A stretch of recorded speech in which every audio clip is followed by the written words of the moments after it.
কিন্তু আমরা দেখেছি যে সরকার দল তারা বরাবরের মতোই গণভোটের রায় অনুযায়ী সংবিধান সংস্কার পরিষদ তারা গঠন করতে চান না। এমনকি তারা এই কথাও বলেছেন যে এই সংবিধান সংস্কার পরিষদের যে আইডিয়া বা কনসেপ্ট সেটা কোনোভাবেই নাকি যুক্তিসঙ্গত নয়, বা সংবিধানকে শুধুমাত্র সংশোধন করা যেতে পারে, সেটাকে সংস্কার করা যায় না, এই ধরনের বক্তব্য তারা উপস্থাপন করেছেন। অথচ ঐক্যমত্য কমিশনে আমাদের আলোচনায় ছিল যেহেতু সংবিধানের সাথে সম্পর্কিত এমন কিছু বিষয় আমরা পরিবর্তন আনতে চাই যেটা সংবিধানের মৌলিক যে কাঠামো অর্থাৎ বেসিক স্ট্রাকচার সেটাকে ভায়োলেট করে, এবং সেই বেসিক স্ট্রাকচারকে ভায়োলেট করে সংবিধান সংশোধন করলে সেটা কোর্টে গিয়ে টিকসই হবে না। সেক্ষেত্রে আমাদের একটা হায়ার স্ট্যাটাসের একটা বডি প্রয়োজন, যেখানে সংবিধানের মৌলিক কাঠামো বেসিক স্ট্রাকচারে যদি আমরা পরিবর্তন আনতে চাই সেটা টেকসই হবে। এবং সেই ধারণার জায়গা থেকেই সংবিধান সংস্কার পরিষদের আইডিয়া এসেছিল, যেটার ব্যাপারে বিএনপি তখন আপত্তিও করে নেই। তারা 2/3 মেজরিটি পাওয়ার পরেই এই সংবিধান সংস্কার পরিষদের বিষয়ে তারা আপত্তি করছেন। তো আমাদের কাছে সামগ্রিকভাবে মনে হয়েছে যে এই গণভোট, সংবিধান সংস্কার পরিষদ এবং বাংলাদেশের সংস্কারের যে জনগণের আকাঙ্ক্ষা সেটাকে বাস্তবায়ন করার জন্য সংসদের ভিতরে এবং বাইরে সর্বত্র আমাদের এই বিষয়গুলো নিয়ে কথা হওয়া প্রয়োজন। এবং এর বাইরে আরো কিছু বিষয়ে জনসম্মুখে এসেছে, বিশেষত জ্বালানি বিষয়ে যে সংকটটা তৈরি হয়েছে বাংলাদেশের প্রত্যন্ত অঞ্চল থেকে শুরু করে রাজধানী শহর পর্যন্ত কিলোমিটারের পর কিলোমিটার জ্বালানি তেলের জন্য যানবাহন নিয়ে মানুষকে লাইনে দাঁড়িয়ে থাকতে হয়েছে। এবং হঠাৎ করেই দেখা গেল জ্বালানি তেলের দাম বাড়ার পরপরই সেই দীর্ঘ লাইন সেটা উধাও হয়ে গেল।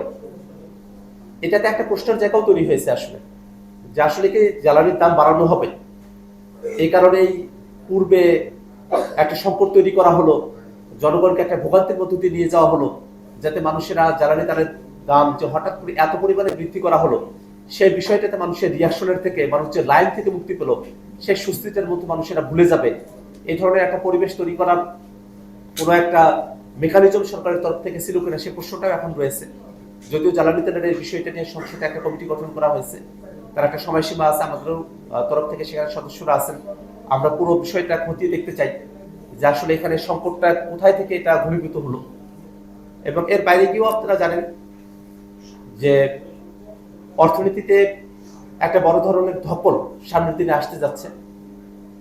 বিশেষত গত পরশুদিন আমাদের স্বরাষ্ট্রমন্ত্রী, আমাদের অর্থমন্ত্রী তিনি সংসদে যে বিবৃতি দিয়েছেন তাতে ভীত সন্ত্রস্ত হওয়ার মতো অর্থনৈতিক পরিস্থিতি আছে বাংলাদেশে বলেই আমাদের কাছে মনে হয়। আমরা দেখলাম যে আমাদের সমস্ত সমীক্ষাতেই স্ট্যাটিস্টিক্স ডাটাগুলোতে বাংলাদেশের অর্থনৈতিক অবস্থা একেবারে ভঙ্গুর একটা অবস্থার মধ্যে আছে অর্থমন্ত্রীর বক্তব্য অনুযায়ী।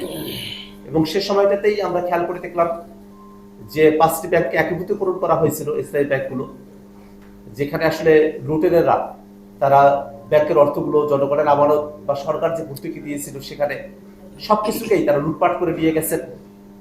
সেখানে ব্যাংক রেজুলেশন আইনটা সংসদে পাশ করা হলো, হঠাৎ করেই সেখানে একটা সংশোধনে নিয়ে আসা হয়েছে এক রাতের ব্যবধানে 18 ধারায়, যে মাত্র 7.5% অর্থ যদি প্রদান করা হয় তাহলেই তারা আবার ব্যাংকগুলোর মালিকানা ফিরিয়ে পাবেন। এটা খুবই কঠিন একটা পরিস্থিতি, কারণ আমরা দেখলাম যে লুটেরাদের কাছেই এই ব্যাংকগুলোকে আবার ফিরিয়ে দেওয়ার একটা আইন প্রণয়ন করা হয়েছে। খেয়াল করে দেখবেন যে সরকার যদি সেই ব্যাংকগুলোকে 20,000 টাকা যদি ভর্তুকি দিয়ে থাকে, 20,000 টাকা যদি প্রদান করে থাকে, মাত্র 1,500 কোটি টাকা সেটা যদি তারা প্রদান করেন তাহলেই তারা ব্যাংকগুলোর মালিকানা আবার ফিরিয়ে পাবেন। তো যারা 20,000 কোটি টাকা লুটপাট করেছে তাদের জন্য 1,500 কোটি টাকা প্রদান করা তো খুবই সামান্য ব্যাপার। তো তারা তো আসলে এই 1,500 কোটি টাকা ফেরত দিয়ে 20,000 কোটি টাকা তারা যেটা লুটপাট করেছিলেন সেটাকেও তারা বৈধ করতে পারবেন, এবং সামনের দিনে আরো হাজার হাজার কোটি টাকা তারা আসলে লুটপাট করতে পারবেন। এই ধরনের একটা পরিবেশ এই একীভূতকরণকৃত ব্যাংকগুলোতে এটা তৈরি হয়েছে। সামগ্রিকভাবেই বাংলাদেশের অর্থনীতি, এই জ্বালানি সংকট এবং সংস্কার এবং গণভোটের যে বিষয়গুলো আছে সেটা নিয়ে দেশব্যাপী জাতীয় পর্যায়ে যে সংকটগুলো তৈরি হয়েছে সেটাতে সমাধানের পথ কোথায় সেই অন্বেষণ